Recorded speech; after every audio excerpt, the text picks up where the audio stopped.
Muy bien, hermanos. Por motivos de no hacer muy largo y muy tedioso o muy abrumador, este video de este tercer fundamento lo hemos decidido cortarlo y hacerlo en dos partes.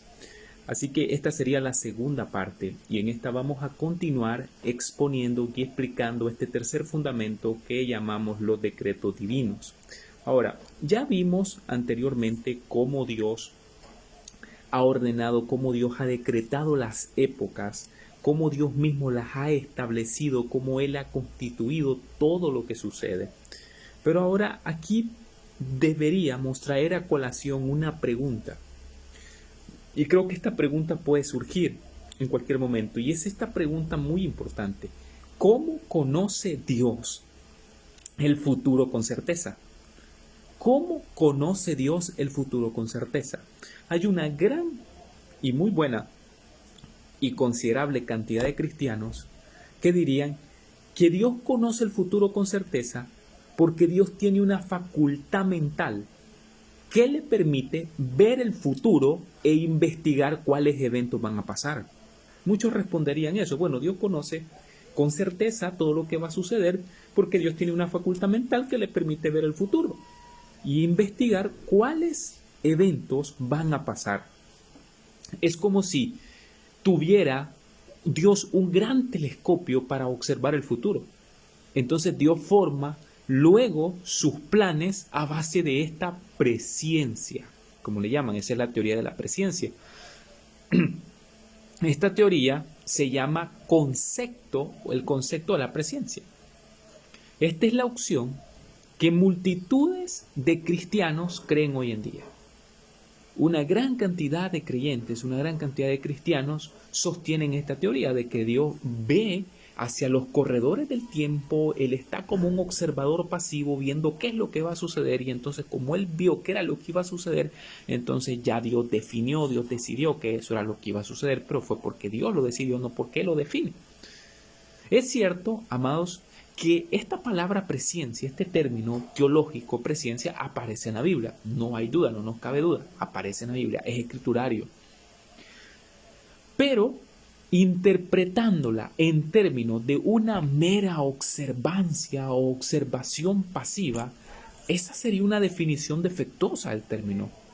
Porque la presciencia no está hablando de una mera observancia pasiva. No está hablando de una mera observación intelectual, un conocimiento del intelecto. No, esa sería una definición defectuosa de lo que bíblicamente es la presciencia. Y hay una forma muy adecuada, muy formidable, muy contundente de demostrar la deficiencia de ese concepto de que Dios tiene solamente una percepción, un conocimiento intelectual de las cosas y que no es que Dios decreta. Una forma muy precisa de cómo probar lo ilógico, lo irracional y lo inconsistente o incongruente de esa postura que le llaman la presciencia, la teoría de la presciencia, es hacer la siguiente pregunta. ¿Quién creó el tiempo? ¿Quién creó el tiempo? ¿Lo creó Dios?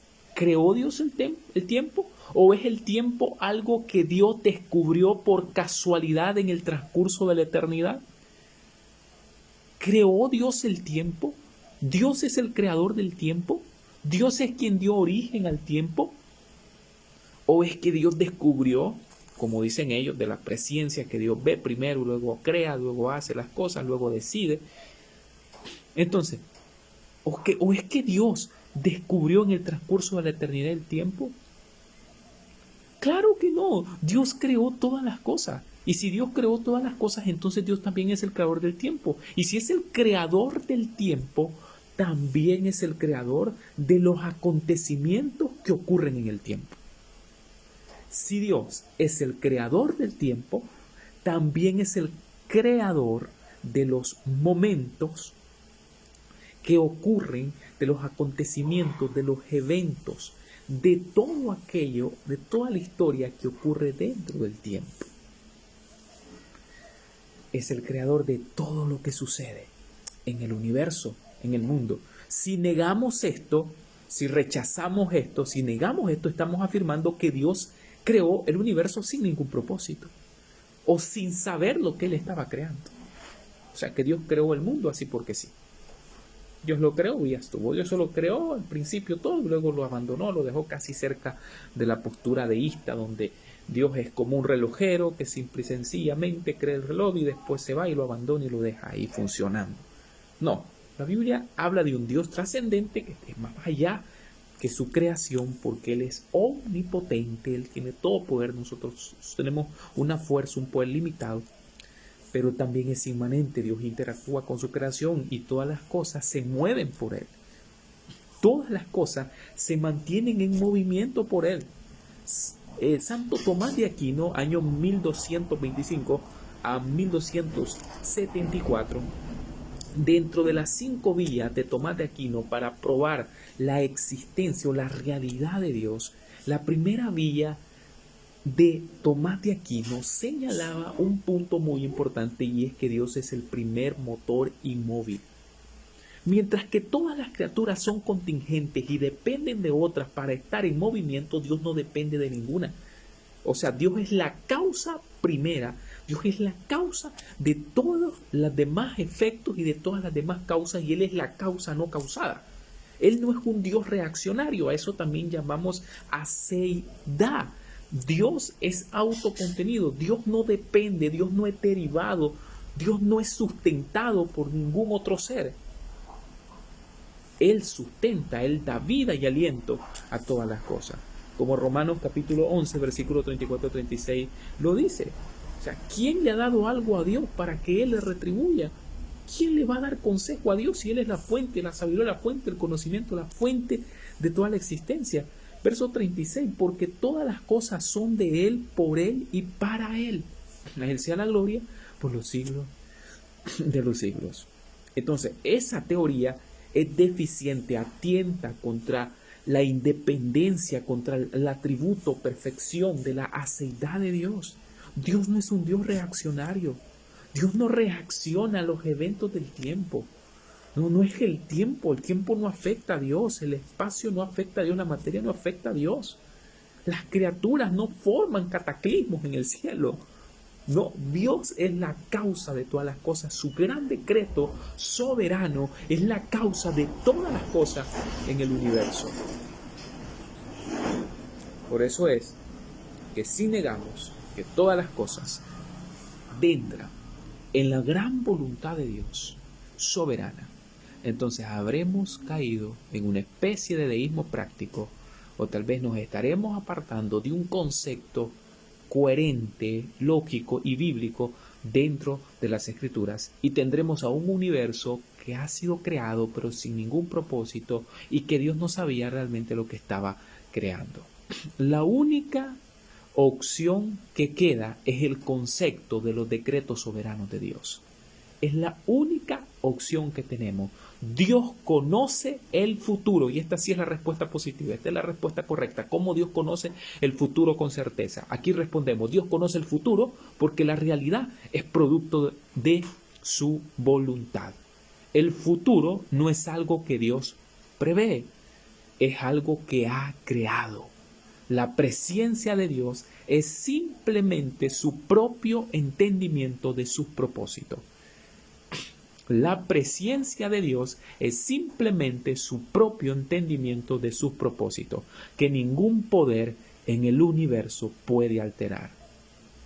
O sea que no es que Dios conoce el futuro porque lo prevé. Dios conoce firmemente, irrevocable, irreversible, infaliblemente, sin equivocación, sin lugar a dudas. Dios conoce el futuro.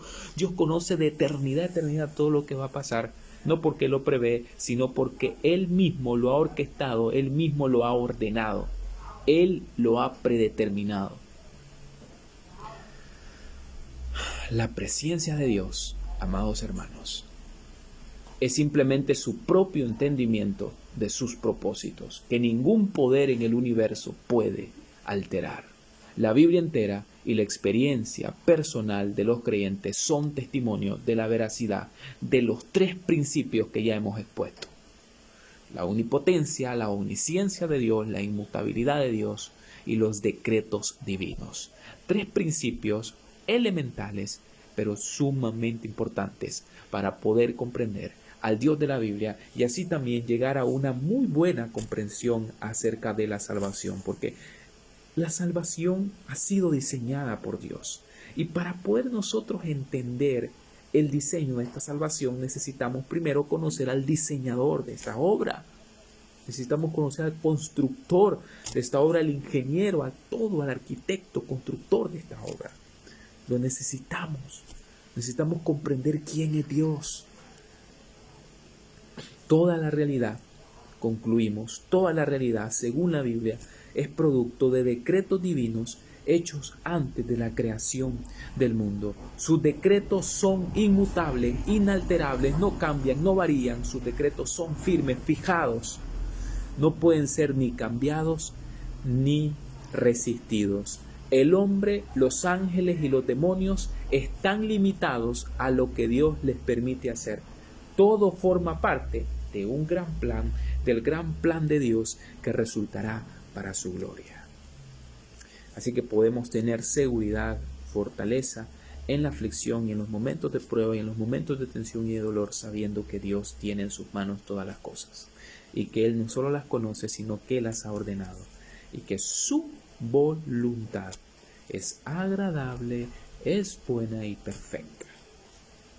Que Dios les bendiga, amados hermanos.